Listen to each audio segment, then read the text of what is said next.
Hey, what's up, guys? Tyler here with Secureteam. We want to talk about a very interesting topic. And it's basically about the fact, and this is actually a well-known story, but it's finally catching on again, being spread on various news sources.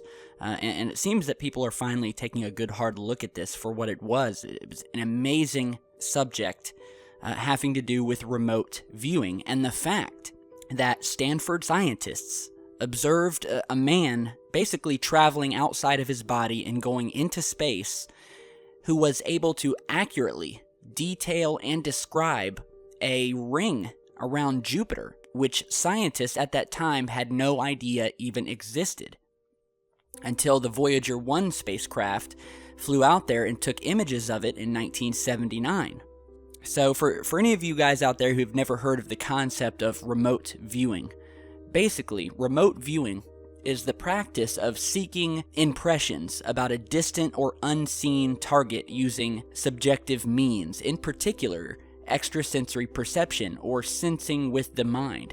Typically, a remote viewer is expected to give information about an object, event, or person, or location that is hidden from the physical view and separated by some distance. So basically, these remote viewers who worked with the government in the 70s, very well documented, would sit in a room and would be told to locate certain places. Now, this man particularly, who we are talking about, is a man named Ingo Swann. Now, if you haven't heard of this man and you haven't even read any of his books, get on Amazon and order them or download them to your Kindle, because Ingo Swann is the most recognized and respected remote viewer of all time. And he was the co-creator, along with Russell Targ and Harold Pluthoff, of remote viewing, and specifically the Stargate Project. Now, what was the Stargate Project, you ask? Well, Stargate Project was the code name for a U.S. Army unit established in 1978 at Fort Meade, Maryland, by the Defense Intelligence Agency and SRI International, to investigate the potential for psychic phenomena in military and domestic applications. This primarily involved remote viewing, which again is the purported ability to psychically see events, sights, and objects and gather information from places that are at a great distance from the remote viewer. So basically, this man, Ingo Swann, before NASA had even sent a spacecraft out to Jupiter, before they even knew there was a ring around Jupiter, he remote viewed, went out to Jupiter, and was able to describe this ring down to a T, which obviously shocked the overseers of the experiment and the government. So Ingo Swann was able to accurately view and describe this ring around Jupiter that scientists didn't know existed. And once this happened, Mr. Swann was given the task of remote viewing the moon, specifically the far side of the moon. And remember, this is after the NASA missions, when we know for a fact that the government had photographs of these alien bases and structures on the moon. And so they chose Swann due to the fact that even to other remote viewers around the world, they have the opinion that he is perhaps the best remote viewer in the world that has ever been. And so, in an article entitled "To the Moon and Back with Love" for the American Chronicle, writer Gary S. Buckham recounts Swann's remote viewing session about the moon, an event reported in Swann's own 1998 self-published work, Penetration. Now, a quick note here. As I was talking to you earlier about what books of his to read, you definitely want to read Penetration. You can actually find a free PDF version of this book online in many places. But basically, Penetration, which you're seeing the cover of here, talks about his work as he was at one time a CIA psychic spy, where he describes his experiences within the ultra-secret government agency. And he goes into much detail about his remote viewing of the lunar surface, where mining and manufacturing operations were observed, along with human-looking extraterrestrials. And he goes on in this book to discuss these lunar anomalies that he saw on the moon. And later in the book, he deals with the government's military, science, and media cover-up of UFOs in general, lunar activity, and psychic phenomena, telepathy in particular, that has been covered up. Now, interesting thing to note is that over 20 publishers rejected his manuscript for his book at the time that he was trying to publish it, which in his opinion was due to government intervention. They did not want this information getting out because, again, it's already been proven that Mr. Swan successfully remote viewed things that NASA and scientists had never even known existed until a couple years later. So basically, the government and a man named Axelrod, just Axelrod, who was basically the code name for the man who was in charge of this super secret remote viewing experiment, and was basically Mr. Swan's handler at the time, asked Swan to target moon coordinates, about 10 different locations.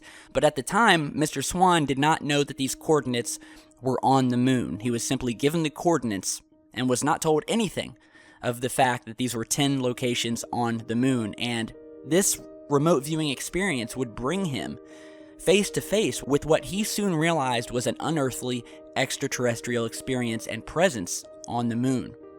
So basically, Swan recounted the fact that when he was remote viewing the moon, he saw craters in darkness and realized that he was seeing the dark side of the moon, the side that always faces away from Earth. Now, upon achieving psychic contact with the lunar surface, Swan first came upon what looked like trails of, quote, tractor tread marks on the lunar surface. Now, does that sound familiar? Do you remember these pictures that I'm showing you here, that I've shown you numerous times in past videos, showing these marks traversing the moon, these trails, these tracks left by mining vehicles? If you remember in our last video, we were talking about how NASA blurs these objects out, and that they had blurred out a possible mining vehicle that you're seeing in this image here, where you can actually see part of the structure hanging out of the right side where the blur mark comes to an end. And we've proven without a doubt that these mining vehicles are up there. So he went on to say that he was seeing intelligent activity and structures on the moon. He said, and I quote, that in the depths of a crater he viewed a green, dusty haze lit by banks of artificial lights mounted on very large, tall towers. He was then stunned by the realization that, quote, someone or something had appeared to be building a base down on the moon, and that he realized that there was an extraterrestrial presence on the moon that was sensing him. As he remote viewed the lunar surface, it was almost as if he came in contact mentally with an extraterrestrial presence on the moon, and that they knew that he was remote viewing the moon. So basically, Swan figured out that he was being used by the government and by this mysterious Mr. Axelrod, basically for the task of physically spying on these alien moon bases, because apparently the extraterrestrials had been less than friendly about conventional human curiosity. And it definitely makes you wonder, and we've talked about this before, why have we never been back to the moon? After the Apollo missions ended in the 70s, we have never been back to the moon in all of these years, and don't have any plans in the foreseeable future to be going back. So were we warned off? We've already documented that the astronauts had seen craft and UFOs on the moon during their moon walks.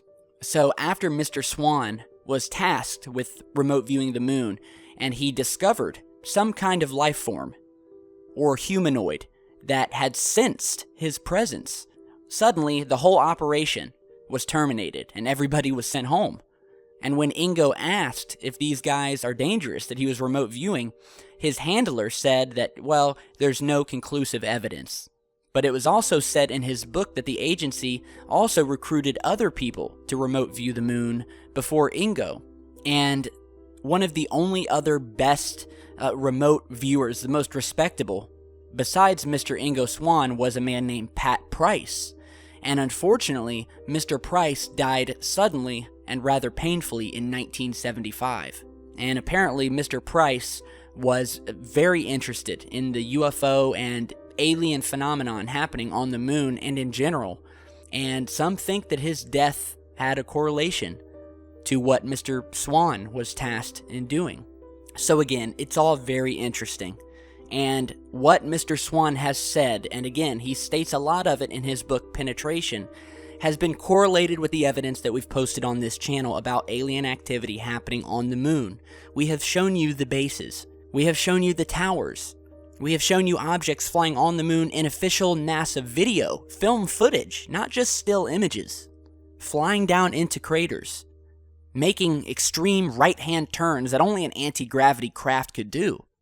And we've shown you NASA's blatant airbrushing out and blurring of these structures on the moon. So, it's all very interesting. We will post some links down in the video description. There's actually a PDF that you can read online, published by the Stanford Institute about the remote viewing program. And yeah, we will let you read up on that.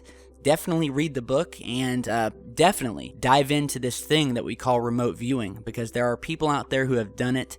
They have seen things, and they have corroborated quite successfully the evidence that we've spoken about on this channel, Ingo Swann being one of the most respected, and it's all very shocking, because again, he saw these things on the moon, and he described things that were around a planet that scientists of Earth had no idea existed until they sent a spacecraft there to observe it. So let me know what you guys think.